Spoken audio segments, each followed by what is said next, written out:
Hello friends नमस्कार मु सोनाली आपण मानकु मो चैनल को बहुत बहुत स्वागत करुच्ची।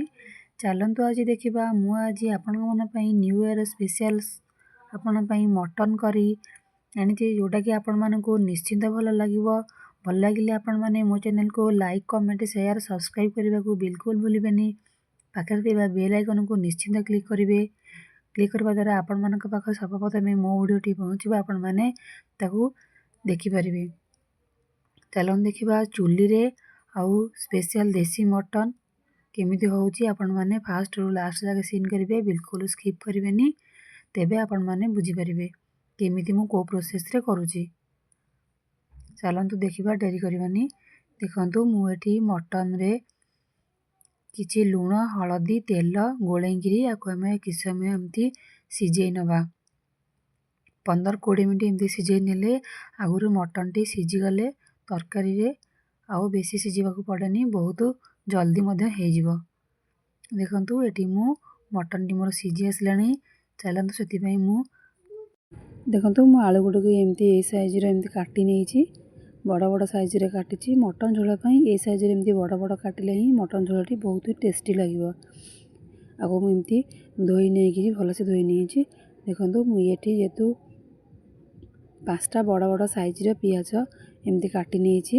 आउ सेति पई मु मसला एठी अदा रसुण जीरा रो पेस्ट एमती करि नेछि। चलंतु आमे एबे कड़ाई बसेबा।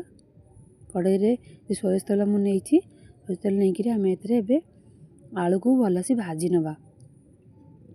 आलू एमती लाल कलर हबा जाके आमे आलू को भाजी नबा। देखंतु मोर एठी आलूटी लाल कलर हे आसलानी। एबे आमे काढी नबा। एबे सेई कड़ाई रे सोरिष तेल किछि नेकिरी किछि आमे एतरे गोटा मसला पकै नबा। देखंतु एबे गोटा मसला मोर एठी हे आसलानी। एबे कटा हेतिबा पियाज एतरे आमे पकै नबा। पियाजटी हमर लाल कलर हबा जाके आमे आको एमती भाजी नबा। देखंतु पियाजटी मोर एठी लाल कलर पूरा हे आसलानी, बहुत नरम भी मधे हे सलानी। एते आमे कटा हेतिबा टमाटो पकै नबा।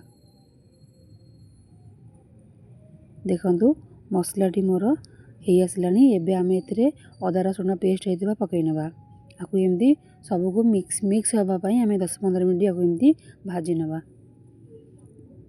देखंतु मु एतरे काश्मीरी लंका गुंड पकैछि, मीट मसला पकै नेछि। आउ एतरे आमे किछि गरम मसला पकै नबा। आउ किछि एतरे पकै नबा, एतरे किछि मरीच गुंड आउ किछि काठ मसला रो गुंड। सबु मसला एते लूण हळदी स्वाद अनुसार सबु आमे एतरे पकै नेछि। पकै नेला बेले एतरे मु वीडियोटी बनै नथिली, ए सब मसला पकै नेछि। आउ एबे आमे एतरे मसलाटी हमर हे आसलानी। एबे सिझा हेतिबा मटन की एतरे आमे पकै नबा। मटन को मसला को एमती 10 मिनट खंडे भाजी नबा।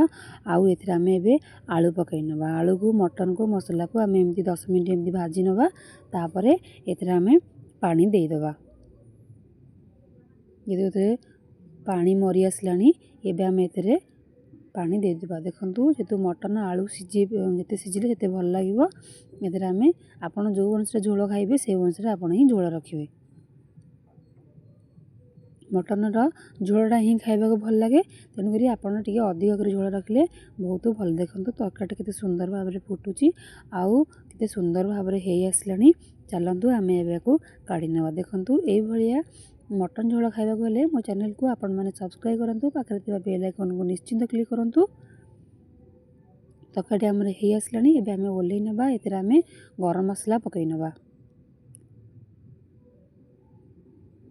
देखंतु केते सुंदर भाव रे हे गला। रहुची नमस्कार।